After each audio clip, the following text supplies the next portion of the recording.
இளைஞர்களின் அபிலாசைகளை அரசியலில் இருந்து புறக்கணிக்கும் வகையில் பாராளுமன்ற உறுப்பினர் சி.பி. விக்னேஸ்வரனின் கருத்துக்கள் அமைந்துள்ளது என பாராளுமன்ற உறுப்பினர் அங்கஜன் ராமநாதன் தெரிவித்துள்ளார். அண்மையில் யாழ்ப்பாணத்துக்கு வருகை தந்திருந்த ஜனாதிபதி ரணில் விக்ரமசிங்க பாராளுமன்ற உறுப்பினர் விக்னேஸ்வரனை சந்தித்து உரையாற்றினார்.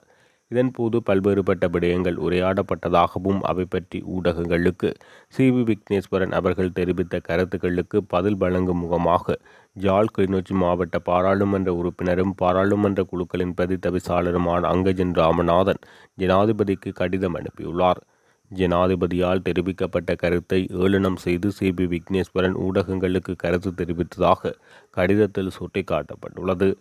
நீங்கள் அண்மையில் யாழ்ப்பாணத்துக்கு விஜயம் செய்த போது இடம்பெற்ற உங்களுக்கும் நீதியரசர் சி.பி. விக்னேஸ்வரனுக்கும் இடையிலான சந்திப்பு தொடர்பாக எனது நிலைப்பாட்டை தெரிவிக்க வேண்டும்.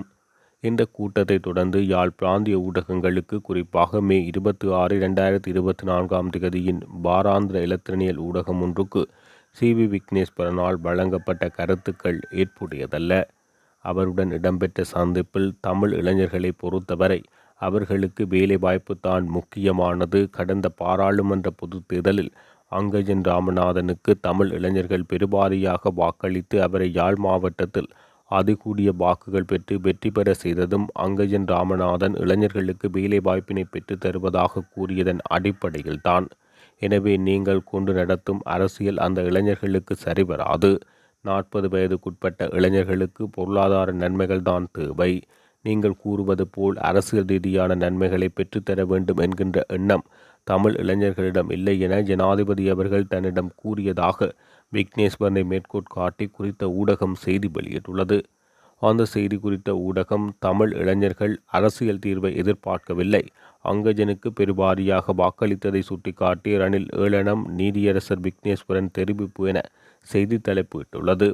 தற்கால இளைஞர்களின் அரசியல் நிலைப்பாட்டு தேவைகள், அபிலாசைகள் குறித்து ஜனாதிபதி வெளிப்படுத்திய கருத்தை ஓர் ஏளனப்படுத்தலாக காட்டி தனது அரசியல் நலனை தக்க வைக்க சி.வி. விக்னேஸ்வரன் முயற்சிக்கிறார் என கருதுகின்றேன். எமது இளைஞர்கள் எனக்கு வழங்கிய வாக்கு எண்ணிக்கையை அவர் ஏளனம் செய்வதானது நமது இளைஞர்களின் நியாயமான அபிலாசைகளை நிராகரிப்பதாகவே அமைகிறது.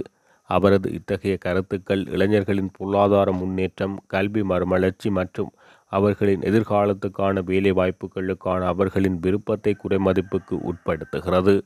இளைஞர்கள் அரசியலில் இருந்து விலகுவதற்கு இது போன்ற புறக்கணிப்பு மனப்பான்மையே காரணம் என்பதை அவர் புரிந்து கொள்ள வேண்டியது அவசியம். அவர்களின் பொருளாதார தேவைகள் மற்றும் அபிலாசைகளை குறைமதிப்புக்குட்படுத்துவதன் மூலம் தமிழின வளர்ச்சிக்கு இன்றியமையாத ஒரு தலைமுறையை நாம் அந்நியப்படுத்தும் அபாயம் உள்ளது. பொருளாதார வளர்ச்சி மற்றும் வேலை வாய்ப்புகளை ஊக்குவிப்பதில் நமது கவனம் இருக்க வேண்டும். அதன் மூலம் வடக்கு இளைஞர்களுக்கு நிலையான மற்றும் வளமான எதிர்காலத்தை உருவாக்க வேண்டும் என்பதே எனது நிலைப்பாடு. அதனையே ஜனாதிபதி அவர்களும் வெளிப்படுத்தியுள்ளார். வடக்கு இளைஞர்களின் எதிர்காலம் குறித்து ஜனாதிபதி அறிந்து வைத்துள்ள விடயங்களில் சிறிதளவேனும் அக்கறை கொள்ளாது அதை நகைப்புக்குள்ளாக்கியதுடன் ஜனாதிபதியின் கருத்தை திரிவுபடுத்தும் வகையில் நீதியரசர் சி.பி. விக்னேஸ்வரனால் சொல்லப்பட்டுள்ள கருத்துக்கு எனது வன்மையான கண்டனத்தை தெரிவித்துக் கொள்கின்றேன். அவருடைய கண்ணோட்டம் பொருளாதார ரீதியாக வடகிழக்கு மாகாண மக்களை மேல் எழுப்ப வேண்டும் என்றது சம்பந்தமானதான் அவர் பல விஷயங்களையும் கூறினார். பொருளாதார ரீதியாக மக்களை ஏற்றி விடுவது மிக முக்கியமாக இருக்கின்றது. ஏனென்றால் அவர் சொல்கிறார் 40 வயசுக்கு குறைந்த இளைஞர்கள், அவருடைய கணக்கு, குறைந்த இளைஞர் யுவதிகள் வடமாகாணத்திலே மற்றவர்களைப் போன்று சிந்திப்பதில்லை என்று. அதாவது வயது முதிர்ந்தவர்கள் இந்த மாதிரி எங்களுடைய உரிமைகள்,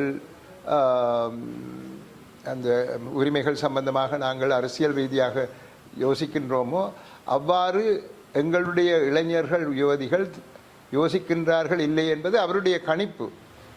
ஆகவே அவர்களுக்கு வேலை கொடுக்க வேண்டும், அவர்களுக்கு எல்லா விதமான பொருளாதார நன்மைகளையும் பெற்றுக் கொடுக்க வேண்டும். அதிலே தான் எங்களுடைய வருங்காலம் இருக்கின்றது என்ற முறையிலே அவர் சில விஷயங்களை பேசிக்கொண்டு போனார். மேலும் தமிழ் இளைஞர்களின் உண்மையான தேவைகள் மற்றும் அபிலாசைகளை கருத்தில் கொண்டு பொருளாதார வளர்ச்சியின் மூலம் அரசியல் தீர்வை அடைய வேண்டும்.